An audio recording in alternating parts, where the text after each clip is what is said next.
Hello and welcome to DigFin Vox, Voices in Digital Finance. I'm your host, Jame DiBiasio. If you like this content, give us a like, share, subscribe. My guest today is Rahul Banerjee, co-founder and CEO of BondbloX, the first fintech to fractionalize the trading of bonds, both for institutional and retail investors. I spoke with Rahul about why trade bonds. They're not like stocks. Do people want this? And what is the technology that enables him to offer something that starts to make sense? DLT and tokenization play a role with BondbloX, but that whole space has evolved massively since he launched the business. So we also looked at what is happening today and what could happen tomorrow.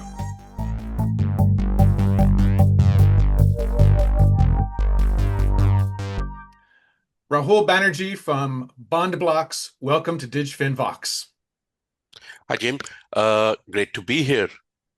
So I talk to a lot of fintech founders, and I think I'm not really going too far out on a limb by saying I think what BondbloX is doing is definitely more innovative than a lot of the other models I've interviewed over the years in terms of bringing to the marketplace a platform for both institutional and retail investors to access bonds. So why don't we start by just giving us a little bit of the idea behind BondbloX? I know you've been around for a while now, so you don't need to be pitching, but understand the impetus there. You are a former investment banker with obviously a fixed income background, but why should people care about bonds the way they care about, say, stocks or some other asset? Okay, sure. Let me first, you know, uh, before I get into bonds and how boring they are, let me talk about this thing that you said, very innovative platform, right? Look, we all of us founders are like parents. We think our baby is the cutest, nicest. So all fintechs are very innovative. And before talking about bonds, let's just play that in.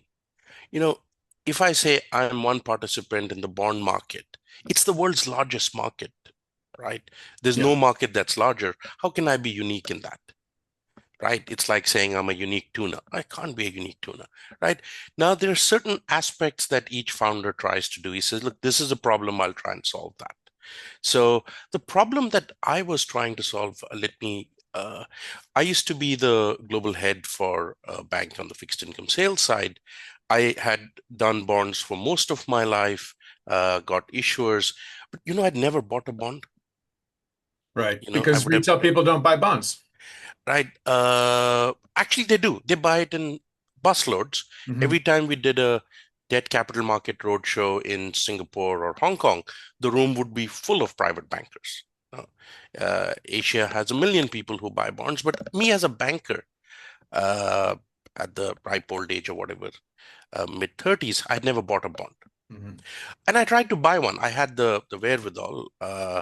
And when I tried to buy it, I found that the process was so broken that I couldn't even get the price. My relationship manager didn't know what's happening. So here we are. This is a video, so I can make hand movements. Right. So I'm sitting on the 18th floor at MBFC, having live bond prices. I go down a few floors, actually many floors, and I find that they don't know what the bond price is. So I Mm. said, this market is broken. Yeah. There's no transparency. Uh, and can we change that? Right. Now, Because obviously in stocks, you've got a stock market. It's one price for that stock. I mean, you can have exceptions, but broadly speaking, it's a unified market, even if even if you're trading overseas, like through ADRs or something. Whereas bonds are OTC. Traditionally, they were warehoused with the big banks. Now yep. they're warehoused with big private equity firms. Uh, but so you had this fragmentation. But also, you've got complexity with bonds. They're not intuitive like a stock. So, at least as a retail investor, if I buy Coca-Cola or Apple, I'm doing it on the idea that I think that stock's going to go up because its business is doing well. And it's kind of roughly one to one, that correlation. But with fixed income, you're dealing with, the price is inverse to interest rates, and then you've got yields, and then you've got duration, you got credit risk. So it's not intuitive. Oh, agreed. let me give you more examples of why it's complex. During our MBAs and all these master's degrees that many of us did, we had the choice to study fixed income, equity market valuation, M&A, Hmm. right? All the bright people went for the first two. Those who couldn't get into Right. those two went into this bond, and they were tearing their hair out about complexity and convexity and duration. So one thing I want to say, and you and I have spoken before, there is a possibility of demystifying bonds a little bit. And Okay. that's where the idea came. Can we make a platform which gives normal, I don't like the word retail, right? Where we can give people who are high net worth individuals Hmm. and small boutique private banks, asset managers who don't have access to the mainstream of the bond market. Imagine a mainstream of the bond market where anyone can get access if he trades, let's say, $500 million in a year or has 500 million. So if you're below that threshold, and I realize that's a very high threshold, then you're not in the mainstream. And then you have to connect via different routers. So we said, let's create an information platform, and which has now grown over the years to the world's first fractional bond exchange, Right. regulated by the MAS. We're very fortunate to have really good custodians like Citibank, who's also a shareholder, Northern Trust, and a lot of people of the traditional banks have supported our cause. So we are not like an outlier saying this market is bad. We are like someone who's saying, can I fix this portion of the market so that the experience becomes more equity-like? Yeah. And that's what that's why I was saying that I do feel like you're one of the more innovative founders that I've encountered because no one else has done this. Um, but let's talk a little bit about a few minutes on how you've been able to build this fractionalized bond market. How do you get people into the the marketplace from a marketing point of view, a partnership and distribution point of view, and a technology point of view? So we have today we serve both institutional and individual investors, right? But we only serve people who have an end bond buying need. We are not a broker. We don't stand between two financial institutions and help them do better price discovery. So our channels are, we have a app. Uh, you go to the App Store or Google Play Store, BondbloX, and you'll get the app. You can register and you can get almost instant access to begin trading bonds. Uh, you can, if you're a financial institution, you onboard with us as a financial institution, and then your clients can get access, or you can get access to it. So it's very modern look and feel, like a wealth manager or an equity brokerage app. So we've been inspired and copied from innovators in that space. Mhm. Uh, but the underlying product is bonds. Now, what you can do uh, is you can buy almost all global bonds in hard currency. You can buy Sing dollar bonds, you can buy US dollar bonds, you can buy sterling bonds. So that's really how it works. It's a global platform, and we get clients from all over the world. How does it work vis-a-vis on the institutional side? What Yeah. kind of institutions use you? Because they already have access to either banks, counterparties, or they could probably sign up for some of these large tech vendors, whether it's a trade web and a market access, et cetera. Why do institutions use bond blocks? Great question. Uh, the reason, so what and by the way, Market Access and the ICE Bond and TradeWeb are great companies. So we are not competitors to them. They are more, they help the guys above that quarter billion trade with Mhm. each other, right? But we are for the smaller guy. And it's so funny to say, if you don't have a $250 million, you're a small guy, right? I'm definitely a small guy. I don't even exist. Yeah. So, but look, US Treasuries, US Treasuries, for example, which is a product that we are really good at, Mhm. right? You can buy $1,000 US Treasury. Equally, you could buy $10 million on our platform, and the slippage is if you buy a bond, sell the bond, the slippage is $50, $60. during Right. the night. So a lot of people trade equities on other equity brokers, and then at night will come and trade bonds on us, our platform. So that's what the business model is. Now that your question is, why do institutions use us? Institutions use us. There are two types of institutions who use us. One, if you do not meet that threshold, you're like, I will take your platform, which is called James 2.0, Mhm. and get access to the bond market. Plus, I also get a custody account. So I have world-class institutional custody. I can keep my assets segregated and trade at interbank prices. So that's for the small boys. If you're a big boy, you use us for only one thing. You use us to allow your retail base, your consumer bank, to buy fractional bonds. Because when it comes to fractional bonds, we are perhaps the only game in town. Okay. And many people have realized that maybe their clients do want to buy a 10K of an HSBC bond or a Tata Steel bond, and that's when they come and use us.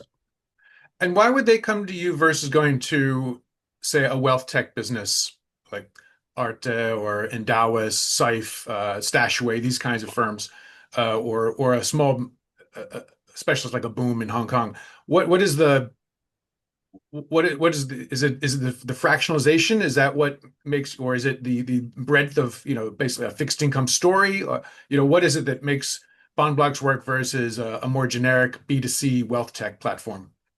By the way, these four companies you've named are great companies. I know all their founders. They're good mates of mine, very innovative.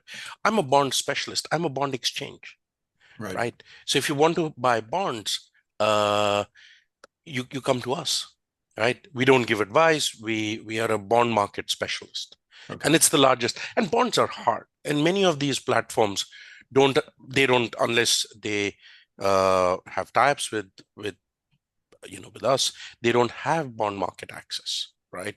Uh, and that's what we do. Now, the other thing that we do really well, and this is in a global context, right? We see ourselves as a global financial marketplace rather than a local one, is our prices are very good, right? When we started 9 years ago, we were talking about the vision. Then somewhere where this tokenization came, we started talking about our technology. Today, our sales pitch is whenever you want to buy a bond, check price with your traditional provider, check price on our platform, execute with whoever has a better price. So we are now become that efficient. Uh, and I'll explain how we become efficient, that our prices are very good. And that's across, because bonds are themselves. I talked about fragmentation in the marketplace, but there's also fragmentation within the issuance, right? So one Apple stock is one Apple stock, Yeah. and 99 times out of 10 out of 100. But with bonds, there's different. Every individual issuance has its own features. So how do you make sure that you've got the kind of liquidity and the full spectrum of instruments that people might want?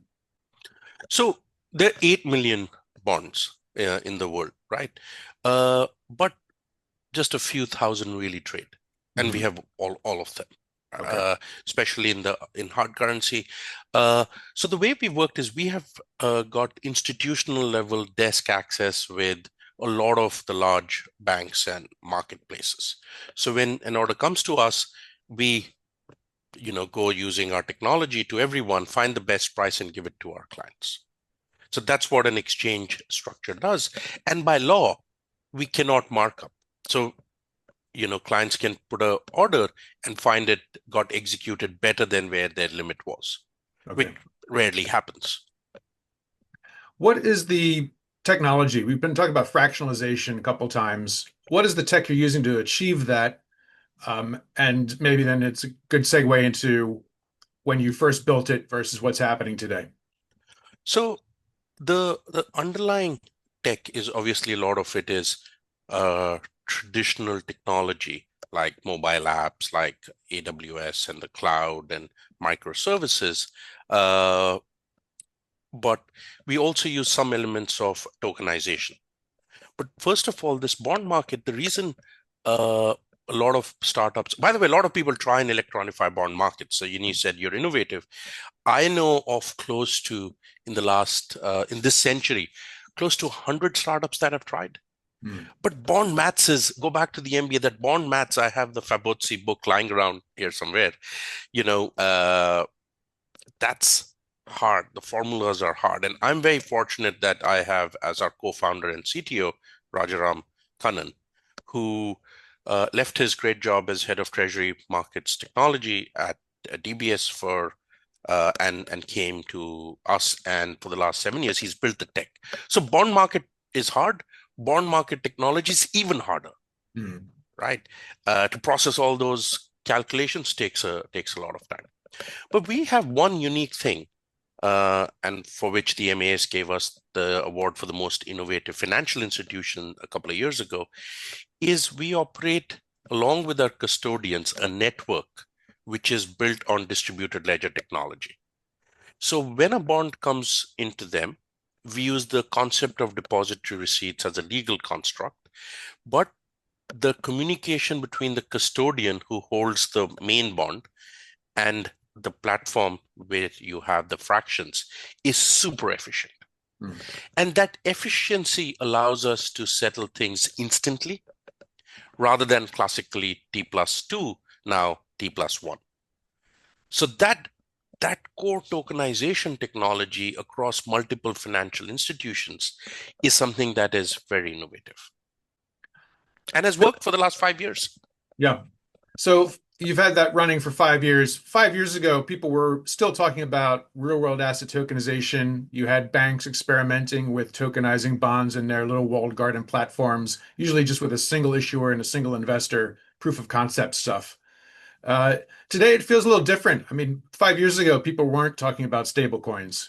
Today, that's all they're talking about. So, how do you see some of these changes that are happening around you? Which one of them feel like it's an organic, natural progression? Which of them might seem like a step change, or possibly going in the wrong direction?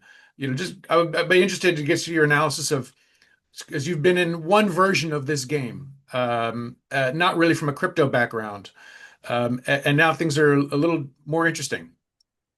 Uh, Let me say that they are. I've been around doing this. So this year, will you come for the FinTech Festival? This is the 10th Singapore FinTech Festival. I'm telling people we should make t-shirts. We're one of the few companies, which is not a large bank, that has exhibited across all 10. Mhm. So if we were to go back to the first one, maybe the second and third one when tokenization really started, when the World Bank did their first ever blockchain bond in Australia and Aussie dollars, and someone were to tell me that 7 years from now, it'd still be in overhyped press releases, I would be sad. I Mhm. would not say, yeah, this is a seminal moment. So what's the word you used? Digital walled garden, or you used a nice, Well, nice, the, nice, the banks keep their walled gardens, right? So yeah, whether all they all have their own tokenization platforms now, but all the POCs that I've seen have been on their private chains, usually with a very limited group of investors and issuers, sometimes just one. yeah. And so they say, well, we've tokenized this bond, but it doesn't trade anywhere. There's no secondary market. There's no liquidity for these instruments. They just kind of sit there. And governments have done this as well. So in Hong Kong, we've had two green digital bond issuances by the Yeah. HKMA. But I suspect very strongly they're not available on your platform or anybody else's. Let me let's talk about, you'll get me into trouble. I like to travel around the world, so I'm not going to comment on any specific issuance. But why don't we take together, you and me, the perspective of observers, right? And say, what do you need to really, what happens in a traditional bond deal? By the way, bond less than $300 million, it's not a bond. It's Mhm. it's some sort of a loan or some other, unique instrument. Bonds are large size. What the other thing that happens in a bond is that 300-400 people buy that bond. And the very nature of a bond is that after the issuer has issued it to you through the joint lead managers, people can trade it amongst themselves. So Right. It's a tradable. Yeah. philosophically, it is a lot similar like crypto or stable coins, that I issue, then you can trade it amongst yourself. You don't need to come back to me. So it's the very antithesis of a walled garden. Uh, so we have a project which started 3 years ago. It's internally called Project Pulau. Pulau means island in Malay, not the rice dish that people all over Asia eat. And we said we need to break down the walled gardens, right? Why? Because once a digital bond happens, people should be able to trade it without coming back to the original registrar of the bonds, and it needs to settle like it. So normal bond deal has 300 investors. You mentioned that you're aware that some of them have only one, these POC kinds. So I'm very excited about the MAS coming and saying, giving us the authorization to become this platform. So in my view, bonds to be effective have to be dual tranches, which get issued in traditional market as well as digital format, with through that depository structure being fungible between them. Okay. I'll speak more, but let me pause and give you an analogy, right? Which will certainly date me. And if you agree with me, it'll date you as well. Okay. So remember music in the 80s, I do. right? When Michael Jackson released the black and white album, it came out on cassette, it came out on CD, came out on Blu-ray, right? Many of us had these massive 5-in-1 systems where you could put various types of formats in, and the amp would create music and you would hear it. I think we need something similar in the bond market, because the total issuance of digital bonds is what, a couple of billion, right? It's a market that's $150 trillion. So if all bonds from today were digital, then the average life of the existing stock is 10 years. For 10 years, the majority would be traditional. Mm-hmm. So if you can build this connector, right, which can take digital and make it traditional, or traditional to digital. So you don't care, an investor doesn't care. He can consume at the same price, at the same efficiency, bonds in either format, and he can get them converted into his format. So that's really the big ask. Uh, And what are you then guys doing to try to make that happen? So you need ISINs, you need ratings, you need it to feed into through issuing and paying agents into the financial market infrastructure. And these incentives and grants that people on our platform are now eligible for as issuers from the MAS is what really will cause it to take off. Because once you get this piping, right, then the water will really start to flow. But this is the founder's dilemma. If one knob, one valve in that piping is not functional, water will not flow. You can raise as many miles of it. And you could say we've taken 7 years, but we've built. So I think we are very close to that getting sorted. And then the market it really starts to flow, building on the work of everyone who's done this. So you talked, Rahul, about the need for these bonds to be both in the traditional world and the blockchain world, Yeah, yeah. uh, as opposed to, I suppose, some people who are trying to build real world assets, but they're really just pure token form. They may not necessarily have a version in the real world, or or they're simply a synthetic that's a mirror of what's in the real world. Do you see those as compatible with what you're talking about, or are you going down a separate track? No, I think very compatible. To me, when I go, I teach a lot. We run our academy, which teaches a lot about blockchain all over the world. When I get my students to do an exercise, I said, please tell me what the benefit is without referring to technology. Is the price going to be better? Will I get it more frequently? Or do I have to trade off? And anytime people start to have many trade-offs, uh, you're like, why should I buy this? Right. Right? Imagine if Amazon gave you things that came after longer delays to your house at a more expensive price with less variety.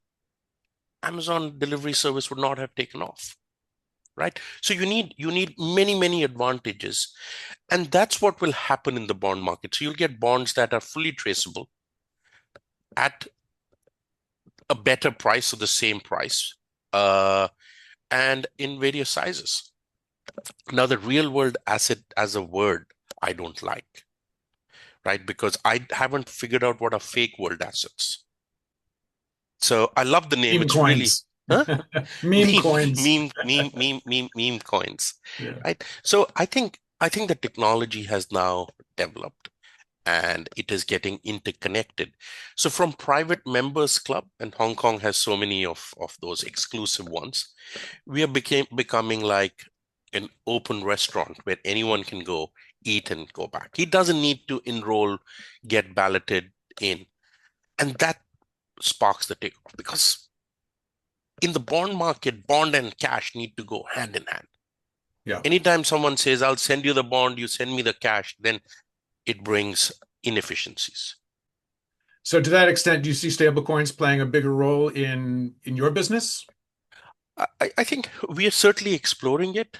Hmm. But for me, if you send money to any of my banks, as soon as it hits it, uh, you can use it to buy bonds, right? I myself on my personal account experimented with stable coins and crypto and tried to move money across. I sometimes find a good bank can send you money these days quite quickly. So our business will do well as is, and we're obviously very open to if stable coins come in. Another area that I know you've got some credentials in is artificial intelligence. Yeah. Uh, Maybe just give us a quick background of what you've been doing in the AI space, and then to what extent does AI or perhaps the idea of agentic AI play a role in your vision for BondbloX? I think AI is a very broad set of technologies, right?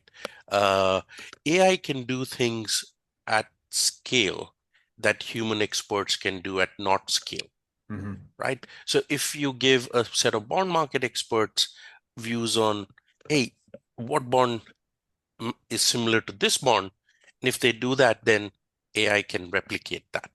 So anytime we don't know the answers as intelligent human beings, AI can't help, Hmm. right? So we're working a lot. We have a AI-based news engine that gives people news. We use it for some of our internal data processes. We use it for onboarding. So there are parts that we use it. I think AI is a foundational technology uh, that will transform businesses, make it more efficient. If I give you an example of something that happened about 6 months ago, uh, someone asked me my views on a bond, uh, and I hadn't heard of it. It's a US bond uh, named after the owner or the CEO of a car company. So I started to use AI. I loaded up all the prospectuses, rating reports, and I started to query the engine that we had at that point in development phase. And I got such fantastic results, right? A bond prospectus is 400 pages long. No, Right. no, I've written more of them than I've read. Now, the answers blew my mind. So for a minute, I was in panic. And I was like, Rahul, you're too old. This thing has replaced you. But then I also felt that it's not that, it's the questioning that we had, the model that we had, the interpretation of the results. So there's a big role for human beings. Yeah. And my conclusion today is now I can read prospectuses and rating reports. I can read 4 a day rather than one in every 4 months because it now takes me 20 minutes. Otherwise, it would take me 3 days to read it. Yeah. So those are the sorts of efficiencies that we have to discover for ourselves. I think AI is here. It's far more uh, important a technology than, let's say, the metaverse was, right? I don't know if we still speak about that. So AI is big. I think AI is here to stay. And do you see, just last question on this point, do you see the idea of agentic AI playing a role in how people actually trade or place orders or comport themselves in the marketplace? Uh, I think electronification is certainly there. Uh, we have used these words are post created. I don't know if is the word called post creation. Everything's post creation, right? But this, I worry for these computer scientists. They name people with very glamorous names, right? So today in bonds or FX, there is order matching, right? We don't call it agentic, right? If the order matches another, we said orders matched. We don't say agentic AI has matched the order. So I do think there is some ability it'll become more visible, but only when we dumb it down to saying there is no need to think about it, right? I personally am not going to tell agentic AI, book my flights to Hong Kong. I'm very happy to say book me on the 8 p.m., which is really a struggle, the 8 p.m. Cathay from Hong Kong to Singapore, right, on Wednesday. That I can do, right? Because it's a specific ask. It's a specific ask with no variation. Right. But book me a holiday for me and my family, or buy me a nice bond. I think we're still some ways away from where, you know, I say, hey, BondbloX, buy me a nice bond. Yeah. Okay. And I think maybe just my other takeaway is, that order matching and some of the other electronification. I mean, obviously, we've had, huge changes on the trading desks. Yeah. There's now quants, there's bots that trade this stuff. So it's not that these don't exist, but perhaps when we talk about AI in a very broad sense, it's perhaps just widening some of these capabilities to people that aren't professional, who don't have a massive institution behind them to get these things done. True. So I in our education, when I meet people, I'll tell relationship managers that you can be scared of AI, but you can also be scared of your clients using AI to get a certain level of expertise before they come to you. Right. So you need to have that expertise yourself. You need to have something extra. Yeah. Right. It may not be adequate to tell a client that this bond has this coupon. This is the price, because platforms like us, without using AI, will give you that. And then you can use it to find something more. A very, very interesting space. The more complex the task, more AI can simplify it. So I think bond markets and AI do have some way to get have a future. Yeah, have a future. Okay, good. So my last question, Rahul, is just about BondbloX itself. Sure. Are you profitable? Do you need to raise more money? Do you expect any liquidity events in the near future? Oh man, I thought we were going to talk about the market. You sound like my board of directors. I think the profitability objective, if I look at it, our business is growing really well, right? Like many countries that are in the path, you try and run a small deficit, a very small manageable deficit, so that you can continue to scale, right? In my first job 28 years ago, a company said, we'll buy back our stock and we'll increase dividends. And the stock market said, which means you have no growth opportunities. So every time our revenues grow, or we say, look, what else can we invest in? Because we have just changed a tiny part of the bond market, right? So there's a long way to go. We're really enjoying the journey. The team remains the same, but we are looking to scale the platform, because bonds are a global asset class. Everyone buys US treasuries. And we are super excited that we are one of the platforms where a lot of people around the world are today buying their first bond, buying treasuries. But for many of them, they're buying, large volumes through us. I know that's not exactly the answer that you were looking for, but I hope you can, see the answers in between them. Okay, I think we will leave it at that, and smart listeners can draw their own conclusions, or they can give you a phone call, or they can use AI to figure out what I said and what the sentiment behind that is. There you go, sentiment analysis. Very good. Okay, Rahul Banerjee, thank you so much for your time. It's been a pleasure having you on DigFin Vox. Thank you very much. It's really a pleasure to speak with you.